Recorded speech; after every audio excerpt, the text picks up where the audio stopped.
Olá, eu sou o Thiago Otuki, economista do Clube FI. Estamos em mais uma edição do Clube FI Entrevista. E antes de falar aqui com o nosso convidado de hoje, gostaria de deixar aqui sempre o nosso recado, né? Então, se você está gostando aqui das nossas entrevistas, né, dos nossos vídeos, né, não deixe de se inscrever no nosso canal, né? Se você gostar dessa entrevista, deixe seu like, né, deixe seu comentário, faça suas sugestões, né? Também não deixe de acessar o nosso site, no Clube FI. A gente sempre está com novidades, né, novas ferramentas. A gente está agora com uma nova área também, uma nova parceria, né, no segmento de relatórios. Né? E se você está começando agora, né, a iniciar, né, em fundos imobiliários, não deixe também de fazer o nosso curso sobre fundos imobiliários, certo? Então, hoje a gente vai falar sobre assuntos diversos, sobre perspectiva de fundo imobiliário para 2018, alguns segmentos, o que seria uma carteira recomendada. E o nosso convidado de hoje é o Giancarlo Gentilmo, que é especialista em fundos imobiliários da XP Investimentos. Tudo certo aí, Giancarlo? Tudo bem, é contigo, Thiago. Tudo certo? Tudo certo. A gente, o BFI, então, agradece aí a tua presença. E, bom, para a gente começar, então, a nossa entrevista, né, eu gostaria que você falasse um pouco da tua trajetória profissional, se você sempre começou trabalhando na área imobiliária, né, com fundos imobiliários, e como é que está hoje, como é que é formado a equipe também de análise aí da XP? Legal. Primeiro eu agradeço a oportunidade de estar aqui com vocês, acho que vocês estão fazendo um trabalho excelente, já conversei tanto contigo quanto demais pessoas da equipe, e toda vez que eu me intero mais sobre os produtos e serviços, eu fico mais surpreendido, positivamente surpreso com o trabalho que vocês têm feito. Eu basicamente trabalhei durante uma boa parte da minha carreira no Banco Bradesco, onde eu passei por diversos departamentos. Entre eles, eu passei pela corretora, pelo departamento de Private Banking, onde eu trabalhei com estratégia de renda variável. Essa equipe, posteriormente, foi transferida para a gestora, que é a Bram, onde eu trabalhei um curto período com estratégia de renda variável, mas logo depois eu assumi um fundo de fundos imobiliários, que aí, então, eu vim trabalhando desde 2015 até aqui, antes de ingressar na XP. Esse fundo de fundos imobiliários era o Bradesco Carteira Imobiliária Ativa, e posteriormente, aí, em 2017, eu fui convidado para a XP para retomar essa área de análise de fundos imobiliários, e dar continuidade num serviço que a XP já vinha oferecendo alguns anos atrás, mas focando agora no pós-venda, no acompanhamento, na elaboração de materiais, relatórios, dando estrutura e suporte para o cliente que deseja atuar nessa indústria. Então, a gente viu em 2012 talvez um boom de fundos imobiliários, mas que se seguiu depois disso foi uma ausência na manutenção das instituições que trabalharam o produto, e isso machucou bastante o cliente. Então, a nossa proposta agora é justamente fazer esses materiais, dar esse suporte, esse pós-venda, para que o cliente tenha condições de trabalhar o produto e de se sentir seguro com isso, tá? A equipe, na verdade, por enquanto, estou eu como responsável aqui pela parte de análise. A gente tem uma equipe de análise de fundos, na qual fundos imobiliários é inserida, e essa equipe como um todo conta com 4 pessoas. E a gente se subdivide da melhor forma possível. Hoje em dia, eu sou a pessoa que está mais focada em análise de fundos imobiliários em si, tá?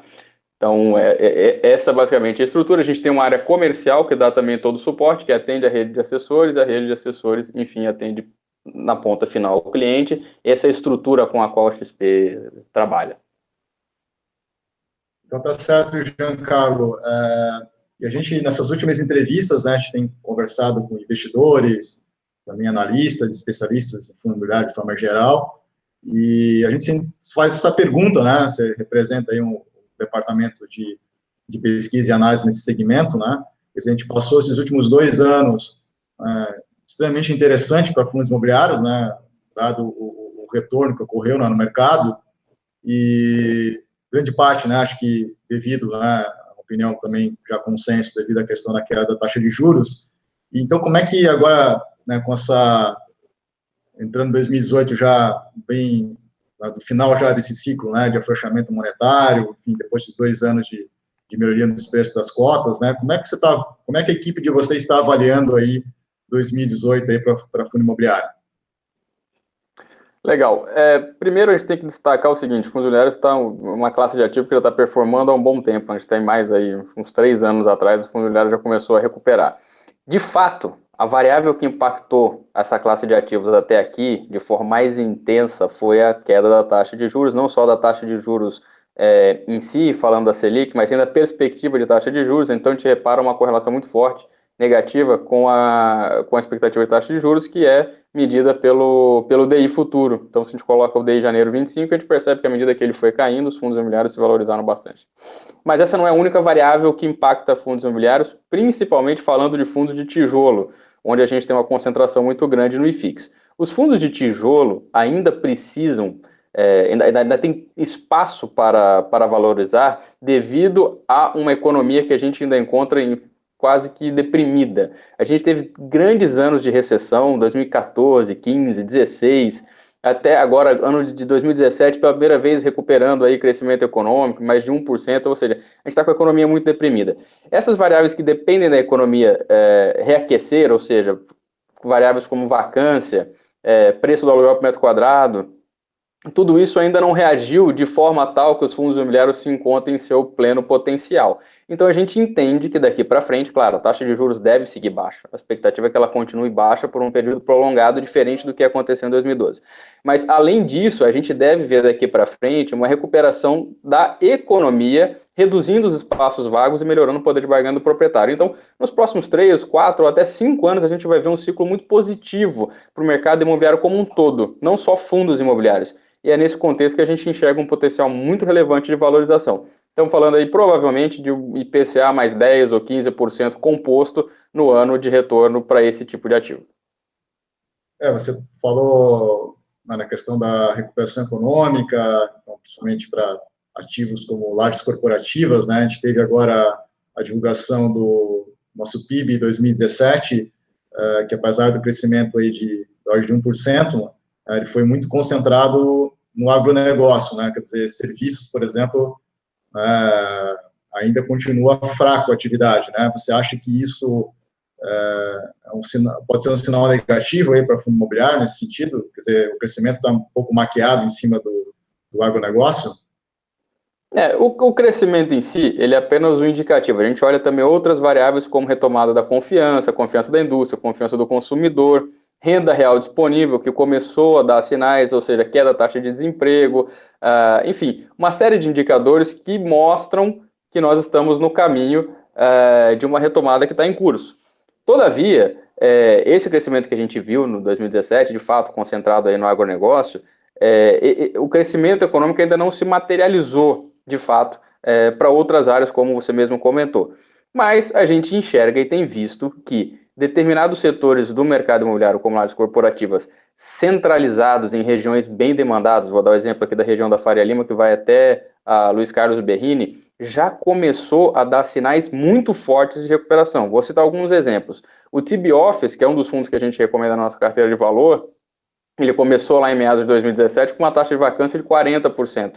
Recentemente, agora essa semana, ele terminou de alugar um outro espaço para Bridgestone, onde agora, finalmente, ele atingiu uma taxa de vacância ainda alta, mas por volta dos seus 28%. Ou seja, já é um indício grande de que a demanda pelos espaços corporativos está aumentando. Isso é um indicador antecedente. A gente deve ver o crescimento econômico de forma mais concreta no ano de 2018, 2019, mas antes disso, alguns setores do mercado imobiliário já vão ter se recuperado bem.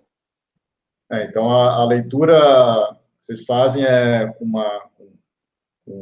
indicadores, né, mais amplos, né, indicadores antecedentes, né, você consegue prever, vamos dizer assim, né, que a atividade econômica vai melhorar lá na frente, e, de qualquer forma, como você falou, né, olhando para realmente o mercado que está aí do lado de vocês, né, o mercado de Lajes, né, Faria Lima, outros endereços importantes aí de São Paulo, quer dizer, a gente já está vendo isso acontecer concretamente aí que está acontecendo aí com os fundos imobiliários, né? Perfeitamente. Um outro exemplo é que hoje em dia você já não encontra mais, se você procurar aqui em São Paulo, nessa região que eu comentei, se você precisar de 5 andares contíguos nos edifícios AAA, né, que são aqueles de maior qualidade, você já vai ter muita dificuldade de encontrar. Há 2 anos atrás, a gente tinha torres inteiras vazias, como foi o exemplo, por exemplo, da torre da Camargo Corrêa, das 2 torres que ficam na frente do Shopping JK, que foram entregues no auge da crise e elas passaram um bom tempo inteiras vazias. Isso já não acontece mais. Na medida que você tem menos espaços vagos, o poder de barganha se altera da mão do proprietário, da mão do inquilino para a mão do proprietário. Lá na frente, a gente deve ver uma recuperação de preços de aluguel. Por enquanto, a gente ainda não está nesse ponto, mas isso vai acontecer sim. Então, assim, por mais que o crescimento econômico ainda não tenha dado as caras de forma expressiva, a gente já vê uma recuperação bem significativa, principalmente para propriedades comerciais, e aí eu estou falando de lares corporativos aqui na região de São Paulo. Certo.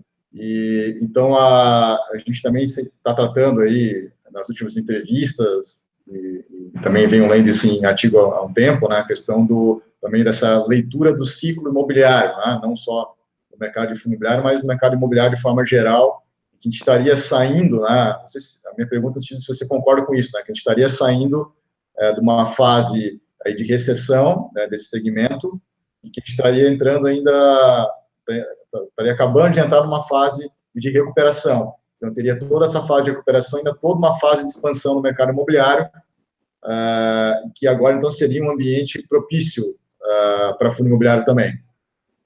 Perfeitamente. Esse ciclo deve levar aí por volta, como eu comentei, dos seus 3, 4 anos, tá? Então, até a gente chegar no ponto onde os aluguéis estão muito inflados, tá? A taxa de vacância super baixa, ou seja, o mercado já muito saturado em termos de demanda, ainda leva bons anos, então a gente está no começo desse ciclo de expansão.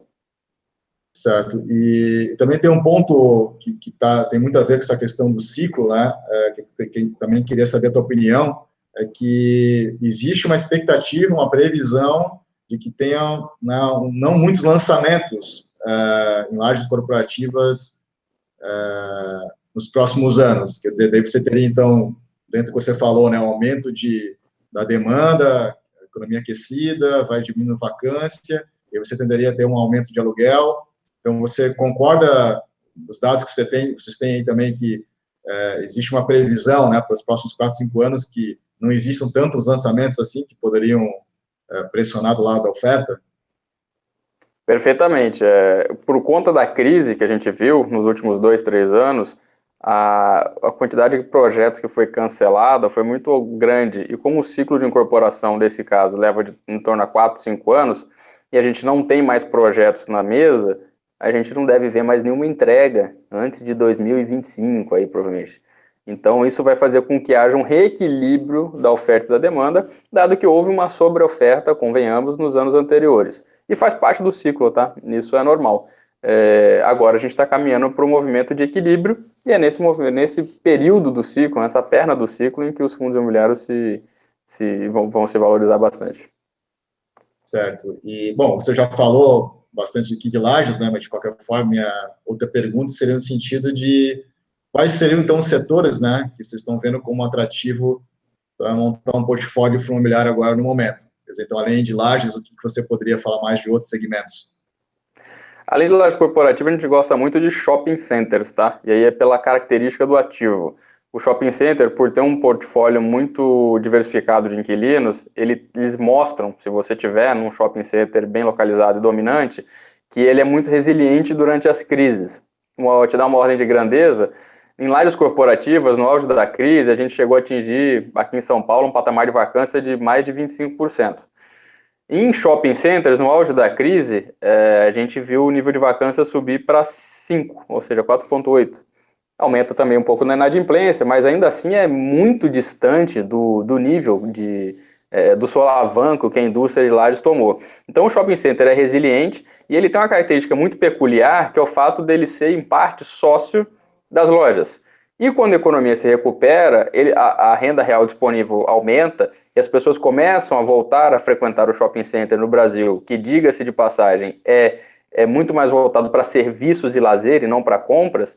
Então, quando essa renda real aumenta, a pessoa começa a frequentar de novo esse tipo de ambiente e a receita dos lojistas, que não é só de compras, e sim de área de serviço, ou seja, praça de alimentação, cinema, própria receita de estacionamento, tudo isso aumenta e o shopping participa desse ganho. Então, essa é uma das classes que a gente acha bem interessante. historicamente o shopping center sempre coloca preço acima da inflação. Mesmo em 2016, quando as lojas tiveram retração das vendas, o shopping colocou, nesse caso, foi um pouco abaixo da inflação, mas ele colocou variação de preço positiva. Então isso mostra o tamanho do poder de barganha do shopping em relação ao lojista. A gente acha que isso não vai mudar no curto prazo aqui no Brasil, pela característica dos shoppings aqui. Eles são muito centrais, ou seja, eles são dentro de cidades, diferente nos Estados Unidos, onde você tem que se afastar muito para fazer uma compra. Aqui eles são muito bem localizados. Você tem uma pulverização muito grande. Existe no Brasil uma demanda muito grande do lojista para sair da rua e entrar dentro do shopping, por conta de segurança, climatização e uma série de coisas, que é típico do nosso país. E isso faz com que o poder de barganha do shopping, do administrador do shopping, seja muito grande. Por isso que a gente gosta dessa classe de ativos aí também. O shopping é bem interessante porque ele mostrou bastante resiliência para suas características, isso ficou comprovado, né? Algo que não ocorreu, né, com o setor, por exemplo, de lajes corporativas. E agora, então, a ideia é que com a recuperação da economia, você estaria ainda continuando com essa qualidade na tua carteira de um ativo com resiliência, ao mesmo tempo que, se realmente a economia aquecer forte, você também vai captar isso com shopping center, correto? Exatamente. Se você for olhar os shoppings listados no IFIX, que são de qualidade bem elevada, vou dar exemplo do Parque Dom Pedro, do Shopping Higienópolis, o rendimento deles, a distribuição por cota, ela é crescente e ela supera a inflação.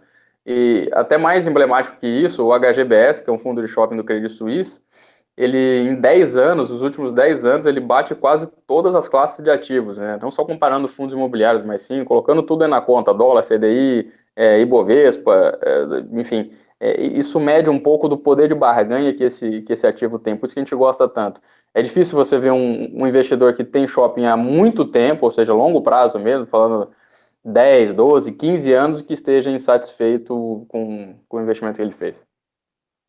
Até temos um caso bem clássico, bastante citado, né, que é o Pátio Shopping Higienópolis, né, que sejam os fundos imobiliários que têm o maior sucesso aí, né, no longo prazo, né? Exatamente. Para achar um vendedor para esse ativo é muito difícil.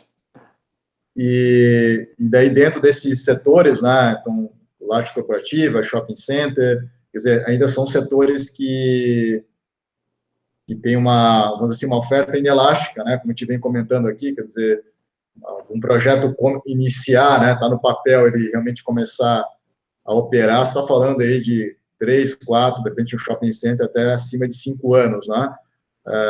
E o setor de logística, quer dizer, os projetos são mais rápidos, né? Então, qual que seria a tua visão agora do segmento de logística? O setor de logística ele é mais peculiar, assim, o ciclo de incorporação é curto, você consegue até construir um ativo de logística em 8 meses, dependendo do investimento que você faça, do projeto, pode ser até um pouco menos. E acaba que alguns ativos de logística, eles nascem já endereçados para algumas especificidades da empresa que vai ocupar. Em contrapartida, essas empresas acabam fazendo contratos longos e atípicos. Onde que eu quero chegar com isso? Num fundo de logística, é muito mais importante você olhar a qualidade dos contratos e com quem que esses contratos são feitos, do que necessariamente acertar a perna do ciclo, como lajes corporativas. Então, se você consegue um pool de ativos logísticos locados para empresas de risco de crédito muito baixo, com vencimento longo e num cap rate interessante, isso tem muito mais peso do que acertar um que time do ciclo que você está. Tanto é que o preço pedido dos ativos logísticos ele nunca fechou tanto assim, mesmo na crise. Então a gente fala aí trabalhando na ordem de R$20 o metro quadrado, 22, 23, e no auge da crise, seus 18, 19. Então a oscilação não é tão grande. Por outro lado, você tem que tomar cuidado com fundos de logística, porque às vezes esses contratos eles maquiam um pouco o preço do ativo. Se o preço do ativo estiver em linha com o mercado e você tiver um contrato muito bom com uma empresa de risco de crédito baixo, aí é legal. Aí eu acho que o fundo é bem interessante e atrativo. É só tomar cuidado com isso. Um fundo de logística, um ativo logístico propriamente dito, não deveria valer seus 5, 6, 7, 8 mil reais, que às vezes acontece. Se ele é um ativo de logística mesmo, galpão, ainda que próximo de São Paulo, estão nas cidades mais demandadas, ele tinha que estar rodando ali por volta de no máximo 2.700, 2.800, 3 mil reais o metro quadrado. Então esse é o cuidado que eu acho que a gente tem que tomar. Mas ainda da dentro da nossa pergunta aqui, né, dos setores atrativos, né, então, tá claro que vocês estão aí focados em lajes e shopping, né, dentro das carteiras, depois a gente vai falar um pouco mais do funcionamento dessas carteiras, mas sempre tem uma dúvida do investidor, né, principalmente o que está começando, mas acho que é uma dúvida geral de todos, no sentido de, por exemplo, shopping center, né, ou alguns tipos ativos de qualidade de lajes, em que está relativamente caro, né, então você pode olhar vários indicadores, o pessoal fomenta bastante também, com um indicador bastante polêmico, que é o comparar o preço do mercado com o valor patrimonial da cota, esse fundo aqui está muito esticado, está muito caro, quer dizer, vocês ainda, nesse momento, nesses atuais níveis de preços, o investidor ele tem que ser mais seletivo, né? Como é que você vê essa situação de entrada em alguns ativos aí? Classe de shoppings, principalmente, ela naturalmente está cara porque a demanda ficou grande, o ativo é muito bom, ele é resiliente e você está comprando quase que um juro real, né? Mas é importante destacar o seguinte, esse rendimento ele é crescente e o outro ponto é que quando os shoppings chegam nesse patamar, geralmente o que acontece é que eles vão fazer novas emissões. E aí você tem a chance de entrar em ofertas públicas e você consegue entrar numa situação muito mais interessante, porque o dono do fundo vai conseguir, o gestor do fundo vai conseguir comprar os shoppings num cap rate interessante, vamos falar aí por volta dos seus 8,5%, 9,5%, que aí vão te dar um rendimento melhor do que o que se está negociando na tela.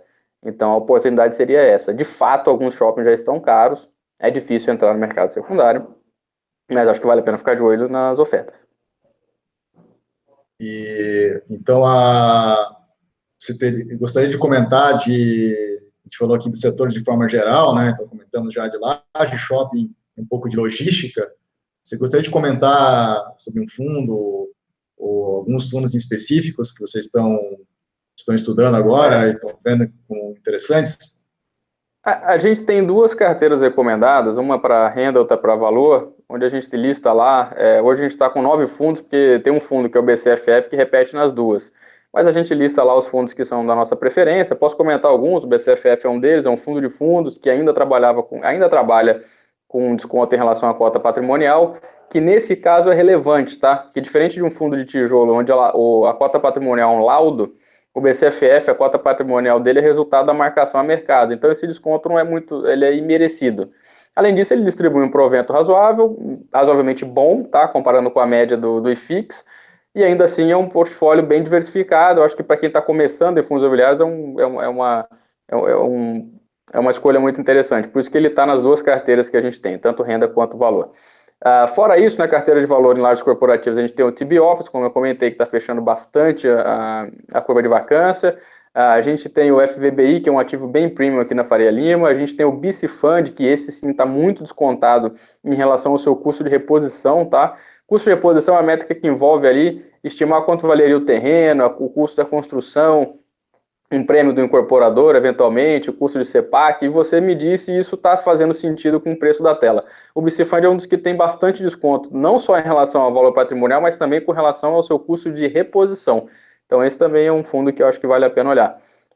Fora isso, um fundo que não está na nossa carteira, mas é um fundo muito bom e hoje em dia apresenta um desconto interessante, mas ele é pequeno, é o fundo da RBR, um fundo de fundos, é o RBR Alpha, RBRF11 é o ticker, ele agora negociando por volta de 96, 97 reais a cota, ele está apresentando um desconto interessante, é um fundo de fundos de uma equipe muito boa, com uma gestão muito forte, e que deve gerar aí ao longo do ano, ou até no médio prazo, 2, 3 anos, ganhos de capital expressivos na carteira, que vai acabar se refletindo em distribuição para o cotista.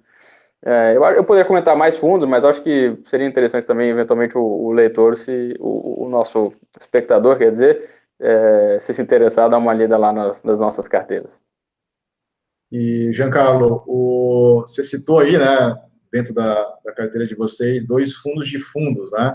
E aí, dentro do nosso fórum, sempre tem essa discussão e grande parte, conheço muita gente que critica, né, essa ideia de fundos, que não faz muito sentido, né? Quer dizer, eu estou comprando um fundo para comprar outros fundos, então tem que olhar um pouco para a qualidade do gestor. Então, o que você coloca como pontos, vamos dizer assim, pontos positivos, pontos negativos de um fundo de fundo, e como que o investidor pode analisar? Você meio que falou aí que você olhar, né, o preço muitas vezes você pode encontrar uma boa oportunidade olhando para a marcação a mercado dos fundos, né? Eu sinceramente acho o fundo de fundos uma aposta muito boa, a não ser que ele tenha um prêmio muito grande em relação ao valor da carteira dele.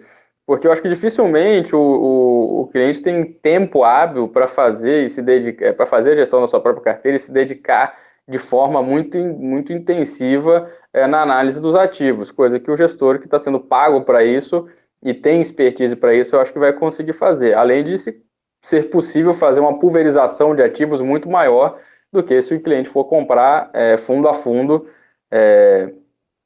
na bolsa. Então eu vejo os fundos de fundos como uma alternativa muito interessante. Eu não tenho problema nenhum com o fato deles estarem sendo remunerados para isso. Eu acho que eles conseguem entregar um resultado melhor do que o cliente diretamente fazendo a sua gestão da carteira independente. Claro, o cliente pode seguir uma carteira recomendada, que é o que a gente propõe aqui. A gente tem 2 carteiras recomendadas. E isso seria quase que equivalente, né? Com a diferença que num fundo de fundos você tem menos dor de cabeça ainda, porque você não precisa ficar entrando e saindo toda hora dos ativos, e isso naturalmente envolve lá os seus custos. Eu não tenho problema, sinceramente, nenhum com fundo de fundos. Eu, pelo contrário, eu acho que essa indústria vai crescer muito. Acho que muitos ativos que são monoativos e gestão passiva vão acabar sendo absorvidos por fundos, por institucionais, que seriam os fundos de fundos. Eu acho, inclusive, que há uma migração da indústria de fundos imobiliários saindo da gestão passiva e indo para a gestão ativa. Na gestão passiva, a gente tinha esse escopo, esse universo de fundos imobiliários meio que como um veículo de saída para o incorporador. Eu acho que isso foi muito ruim e machucou o mercado. Eu prefiro agora que os fundos que venham ao mercado sejam, sim, de gestão ativa. Sejam eles fundos de fundos, ou de shoppings, ou de lajes, mas que sejam de gestão ativa. O gestor é remunerado para isso, mas ele com certeza tem capacidade de entregar um resultado que faça jus ao custo que se paga. Essa é a minha cabeça. Então, você acha que tem uma... Você comentou também das emissões, né? Então, a gente pode esperar que nesse ano, em 2019, então, com a melhoria do mercado, questão de taxa de juros, a gente pode esperar que a gente tenha um número elevado aí de emissões de fundo imobiliário?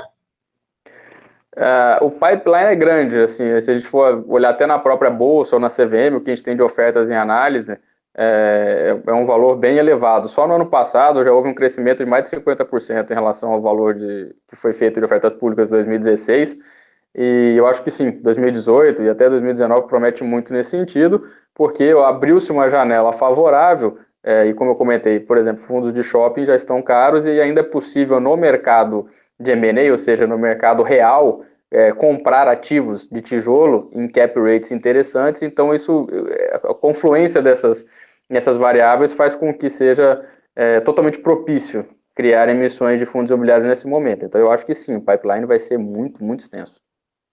E você acha que, você comentou, né, sobre essa tendência, então você vê que a partir de agora, nessas novas emissões, então, vai começar a surgir fundos, como é o fundo, como deveria ser, vamos dizer assim, né, não fundos que é monoativo, de laje corporativa ou de shopping, que são, como você falou, gestão passiva, né, que de repente está dando saída para o incorporador.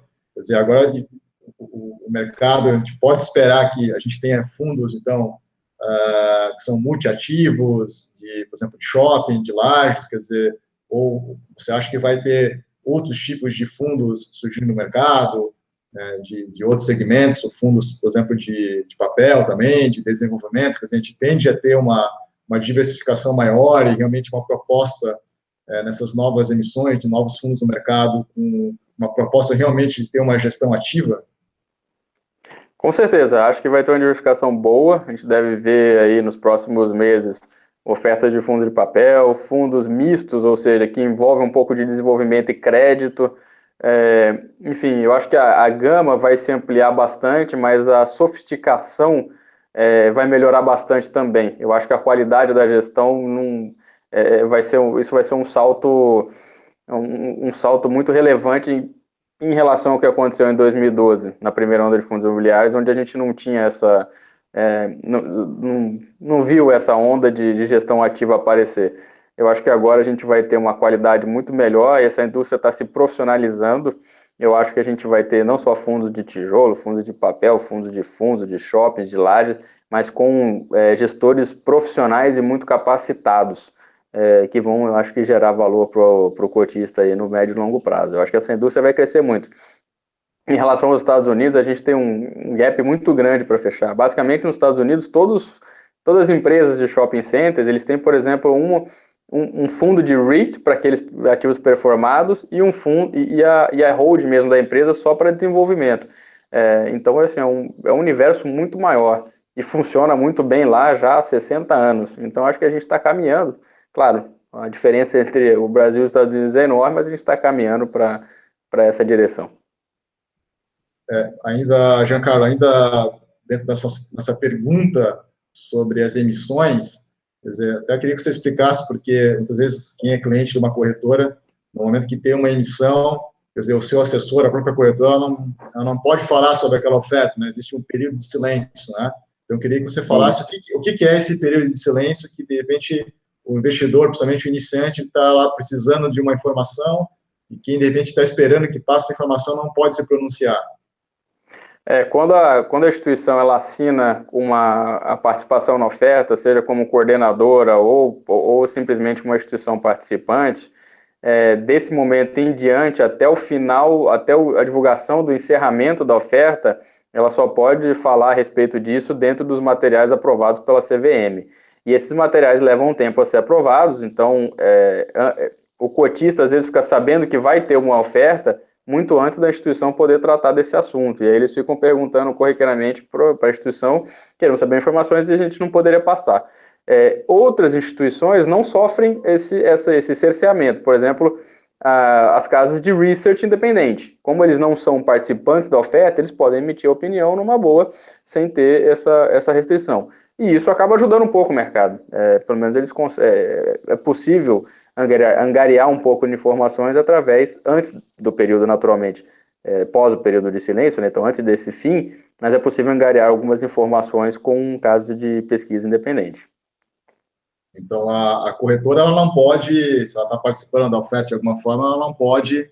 Ela não pode emitir opinião de venda, ela não pode fazer... Então, o cliente liga, eu quero saber quanto que vai ser o dividend yield, se isso não tiver estritamente nos materiais aprovados e que podem ser divulgados pela CVM, no formato que pode ser divulgado, aprovado pela CVM, a instituição não vai poder se comunicar. Isso frustra, às vezes, um pouco o investidor, mas é uma regulação que se faz necessária. Muitas vezes o investidor está buscando esse formato. Não, a minha corretora está sempre mandando relatório de recomendação e agora eu preciso e não tem, né? Então não existe essa possibilidade, né? Devido à norma da CVM. Não dá, vai ser só aquele material publicitário mesmo e a comunicação por e-mail dentro do e-mail marketing aprovado, no texto que foi aprovado. Então, infelizmente, é bem estrito. Então, uma saída seria buscar relatórios dessas empresas agora, né, de análise que são independentes, que não participam da oferta, a CVM não proíbe elas de recomendar um fundo que está no período de oferta, né? Correto? Perfeitamente. Então, assim, se o investidor não tem acesso a esse tipo de relatório, de recomendação, ele tem que, então, para o material publicitário, mas se ele quiser realmente se aprofundar, ele tem que olhar para o prospecto da operação, né? O que você, então, poderia indicar dentro do prospecto? Porque o prospecto é normalmente um documento gigante, são muitas páginas, né? Então, o que ele poderia, de repente, focar, que seções desse prospecto ele poderia olhar para poder fazer uma avaliação um pouco mais avançada dessa oferta? Olha, a recomendação é sempre ler o prospecto inteiro, tá? Então, a gente não fatia muito o prospecto. Claro, é um material muito extenso, muita gente não tem tempo hábil para fazer essa leitura completa. Sendo bem sincero, eu acho que o cliente tem que se atentar naquelas seções que dizem respeito aos riscos do projeto, todos os fatores de risco, acho que vale a pena dar uma revisada. Olhar os contratos, eventualmente ali já tem no anexo quais são os contratos que foram firmados, as características dos contratos com um determinado inquilino, características do imóvel, as características da oferta, do fundo. O prospecto é um material muito completo e muito amplo que deve ser lido, se possível, com bastante detalhe e calma, porque ali você vai conseguir ter uma ideia muito, muito boa do que esse fundo está pretendendo fazer. Inclusive, ali é possível tirar detalhes dos ativos os quais ele está comprando. Dali você consegue tirar uma média de preço do metro quadrado que vai ser pago. Enfim, tá, esse material é o mais completo que eu acho que vale a pena olhar. Sinceramente, não consigo fatiar muito bem o prospecto. Eu acho que tem que dar uma olhada no todo. Eu acho que excluir uma parte ou outra não é muito diligente. De qualquer forma, um prospecto de fundo imobiliário ele é relativamente mais simples do que um prospecto de uma emissão de uma empresa, né, de ações, né? Sem dúvida. É mais intuitiva a questão do imóvel, né? Perfeito, com certeza. O imóvel ele é mais simples, né? Você, numa empresa, por exemplo, a empresa no limite pode quebrar. O imóvel, ainda que caia uma bomba em cima, ele vai ter seguro. Então, olhar a localização, no prospecto você vai conseguir detalhes do contrato com o inquilino, o preço que está sendo pago, se aquilo, você pode comparar isso para ver se faz sentido com o que é o preço do mercado ou não. Enfim, uma série de detalhes ali que tornam possível identificar se a oferta é interessante. E você já tocou nesse assunto aí né, tá dentro do prospecto, né? Mas o que você destacaria como fatores de risco que o investidor tem que olhar e tem que estar ciente que ele corre um fundo imobiliário na carteira, né? Então, a gente vem falando bastante aqui nas nossas entrevistas, né? Tem um risco macro que é o juros, né? O juros caiu, mas se ele subir é um risco relevante aí para preço de fundo imobiliário, né? O que você poderia citar mais de riscos que os principais que o investidor tem que estar preocupado, vamos dizer assim? Esse é o principal risco, né? O risco de mercado. Tem que se atentar a isso. As pessoas precisam saber que fundos imobiliários são ativos de renda variável, não de renda fixa. E, naturalmente, se o custo de oportunidade mudar, o preço desses ativos muda também. A gente tem uma perspectiva boa, num horizonte longo aí de taxa de juros baixas, mas o investidor precisa saber disso. Outro ponto relevante é entender a questão do risco em relação ao mercado, mas no sentido de preço, ou seja, quão dentro ou fora do mercado esse ativo está vindo a público. Se ele está vindo a público por conta de um contrato atípico, num preço que está 50% fora do mercado, eu acho que isso é um risco relevante, porque lá na frente esse contrato pode não ser renovado, e ainda que seja renovado, você está ficando com um ativo na mão que não vale aquilo que você pagou, tá? Então, acho que isso é muito importante olhar. Olhar também a capacidade da gestora, enfim, todo o histórico dela, tem que olhar o administrador, enfim, ver se fazer uma due diligence bem detalhada ali. Sim, porque como você falou, né, se é um fundo que espera que aconteça agora, nas próximas emissões, nos próximos anos, que seja uma estratégia ativa, então você tem que necessariamente olhar a qualidade e o histórico da gestora, né? Que é diferente, por exemplo, de um fundo, sei lá, um fundo monoativo, né? Que é gestão passiva, quer dizer, você vai ter que olhar para outros fatores, né? Então é importante olhar como é que ele pode avaliar essa questão da qualidade de gestão. Perfeito. É possível olhar isso, todo prospecto vai conter ali um histórico da gestora, quais são os produtos que ela que ela trabalha, a estrutura da gestora, a quantidade de pessoas que ela tem, se aquilo faz sentido com o tamanho do PL que ela está recebendo, ou seja, a quantidade de recursos que ela está se propondo a gerir faz sentido com o organograma, com a quantidade de pessoas que ela tem, com o histórico que ela já teve, com os produtos que ela já trabalhou. Então, tudo isso é muito relevante. É importante colocar isso em perspectiva. Eu acho que daqui para frente a gente tende a ver gestoras muito profissionais e grandes vindo para esse mercado. Eu acho que a tendência vai ser ter menos gestoras pequenas entrando ou se aventurando nesse tipo de produto. Acho que isso vai profissionalizar bastante, mas é importante olhar com calma. A gente sempre tem a curiosidade de como é que uma área de pesquisa, de análise, também é o seu dia a dia, né? Então, vocês, no dia a dia de vocês, não é só ler prospecto, os documentos que até os demais investidores também têm acesso, né? E a gente tem até isso dentro do CUBFI, de forma instantânea. Mas então vocês ligam para os gestores, vocês estão conversando, fazendo reuniões para entender essa qualidade de gestão, entender as estratégias? O tempo todo. Isso é a parte mais relevante da nossa análise aqui, na verdade. Porque entendendo que a gente está inserido dentro de uma área de fundos, e o principal diferencial de uma análise de fundos é entender a capacidade da gestora ou dos gestores de criação de valor, esse contato próximo, ele é primordial. E a gente, tendo o tamanho que tem hoje, a representatividade que a XP tem hoje e o acesso que a gente tem esse contato muito, muito próximo. Então, é uma sinergia grande com a análise de fundos, de identificar gestores que possam agregar valor para os seus cotistas, tá? Esse é o cerne da questão aqui. Então, o dia a dia de uma equipe de análise muito grande parte, estar se falando, ligando, se unindo diretamente com os gestores, né? Perfeitamente. E entrando agora na questão, você já comentou, né? Mas até dentro do curso que a gente oferece, né? Eu sou professor do curso Fundo Imobiliário, eu trato de como o investidor pode iniciar, né, os seus investimentos. Eu já coloco também a questão da carteira recomendada, enfim, também fala das áreas de análise.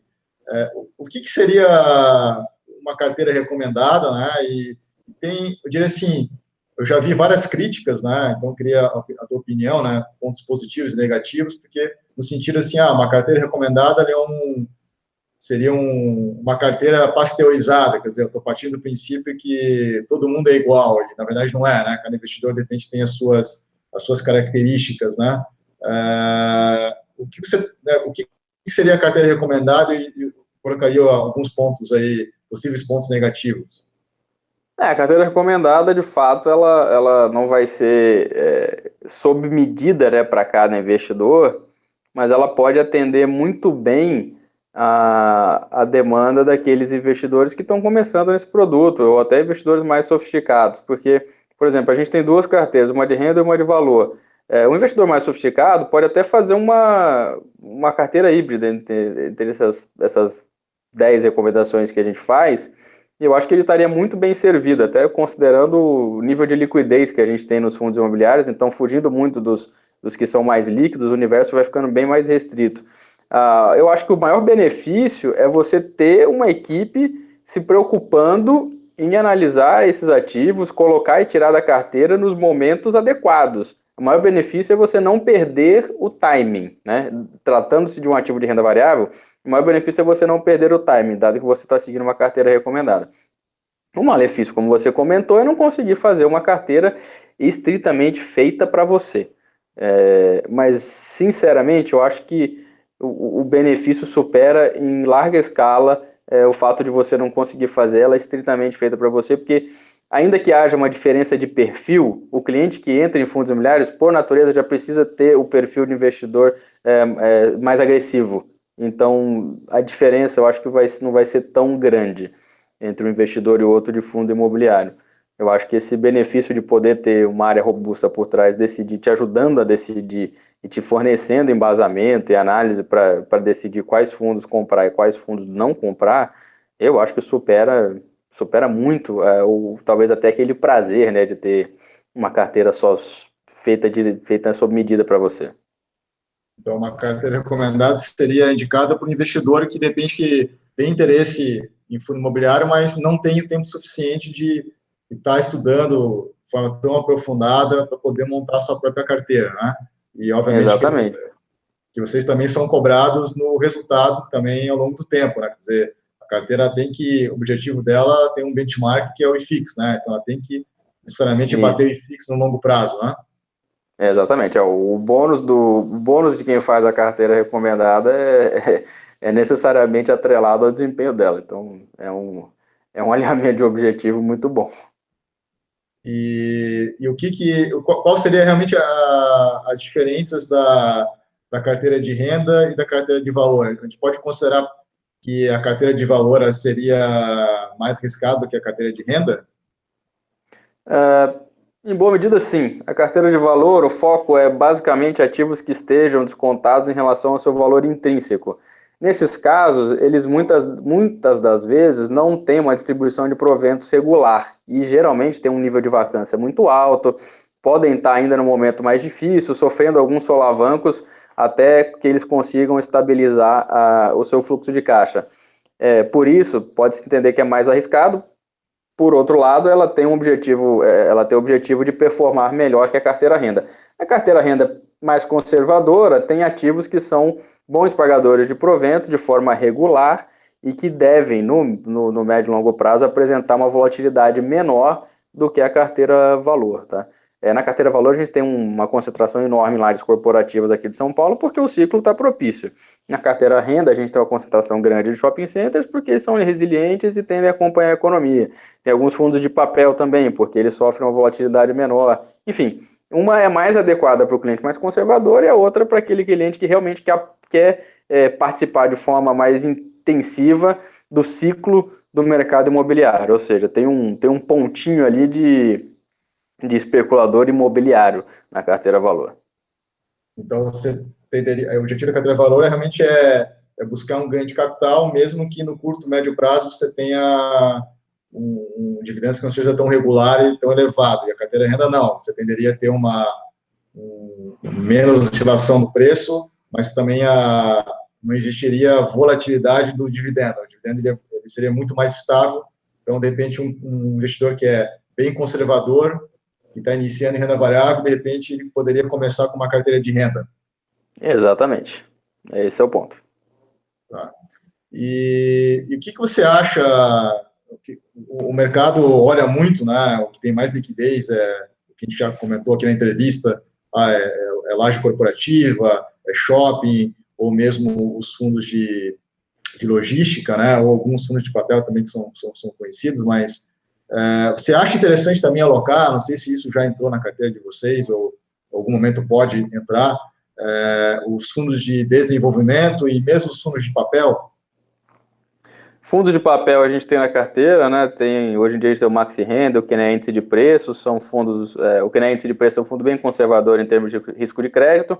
O Maxi Renda hoje em dia tem uma parcela de 20% ali que é destinada a permutas imobiliárias, então ele ganha uma pitadinha de crédito mais arriscado, e nos outros 80% ele está visando uma carteira menos arriscada, ou seja, de ativos high grade. E com relação a fundos de desenvolvimento, eu acho que é interessante sim, mas fundo de desenvolvimento dentro de fundo imobiliário eu acho que pode levar o cliente a ser, deixa eu buscar uma palavra correta aqui, a interpretar mal a distribuição de proventos. Por quê? Quando você tem ativos de desenvolvimento, eles vão ser provavelmente inseridos dentro de uma SPE. E a SPE vai ser marcada, o lucro desse fundo, talvez seja o resultado operacional, seja pela marcação através do POC dessa SPE. E não necessariamente a geração de caixa do fundo converse com essa marcação que teve.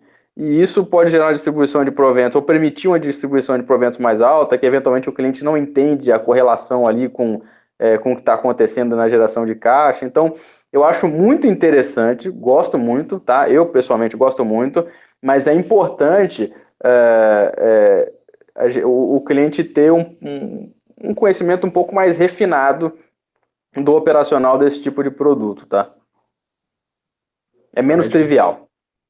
Porque não é um fundo de renda que é uma engenharia muito simples, né? Está lá um prédio, um shopping, eu estou alugando, eu tenho direito a receber aquela receita, quer dizer, o fundo de desenvolvimento, ele na prática, é uma incorporadora, né? Ela vai ter um ganho num prazo relativamente longo, né? Construindo e vendendo, e isso embute aí um risco mais elevado que um fundo tradicional de renda, como você falou, né? Então, você tem que ter uma leitura mais atenta, depende de ser um investidor um pouquinho mais sofisticado, no sentido que ele tem que entender que no curto e médio prazo ele pode, inclusive, não receber nenhum dividendo, né? Isso, exatamente. E, por exemplo, quando você olha incorporadoras, né, que não são fundos, mas sim empresas, pela característica do negócio, olha-se muito mais velocidade de vendas, métricas que são diferentes daquelas que a gente está acostumado a ver em fundo imobiliário. Por isso que eu estou falando que o investidor tem que ser um pouquinho mais sofisticado, mas entendendo bem desse business, eu gosto bastante. Eu só tenho meus receios se o investidor ficar viesado achando que o fundo de desenvolvimento se comporta como qualquer outro fundo de renda de fundos imobiliários. Não é diferente. Ainda que ele esteja distribuindo uma renda consistente, são coisas totalmente diferentes. Tá? Fundo de incorporação pode trazer uma volatilidade muito maior do que um fundo típico de renda. E vocês atualmente não têm fundo dessa categoria de desenvolvimento na carteira, né? Não, não temos. E, então, de novo, eu gostaria aqui de deixar o nosso recado, né? Então, se você gostou aqui dessa entrevista com o Giancarlo, né, deixe lá seu like, inscreva-se no nosso canal, né, acompanhe as nossas entrevistas, né, acesse o nosso site, sempre com grandes novidades. Giancarlo, então, a gente está chegando aqui na parte final, né, da nossa entrevista. Bom, a gente falou de assuntos diversos, né, e eu gostaria que, então, você colocasse as suas considerações finais, de repente, sugestões para os investidores que estão começando, enfim, ou qualquer outra informação que você ache relevante. Bacana, eu quero agradecer a oportunidade, me colocar à disposição. Eu acho que o trabalho que vocês têm feito para a indústria de fundos imobiliários é muito relevante em educar, em instruir, em chamar os players aqui institucionais para falar desses assuntos. Ou seja, eu acho que vocês estão fazendo um trabalho excepcional. Eu agradeço a oportunidade, queria me colocar à disposição aqui também, queria que as pessoas tivessem essa noção de que fundos imobiliários de fato é um produto muito interessante, é um ativo de renda variável, mas que tem muito ainda a desenvolver aqui no Brasil, em que a gente está num momento muito favorável, a gente deve ver um crescimento muito expressivo dessa indústria nos próximos 3, 4 anos. Eu fico muito feliz de poder colaborar com isso. Então, Giancarlo, o Clube FI também agradece a tua participação, tenho certeza que a nossa audiência vai gostar dessas informações, né? Você falou não só de setores, mas citou fundos aqui, né? Então, a audiência gosta disso e, com certeza, a gente vai ter a oportunidade de estar falando novamente. Então, também agradeço aí toda a equipe de vocês aí da área de fundos imobiliários. Então, um grande abraço para todos. Até o próximo programa. Maravilha, obrigado. Abraço, querido. Valeu, até mais. Até mais.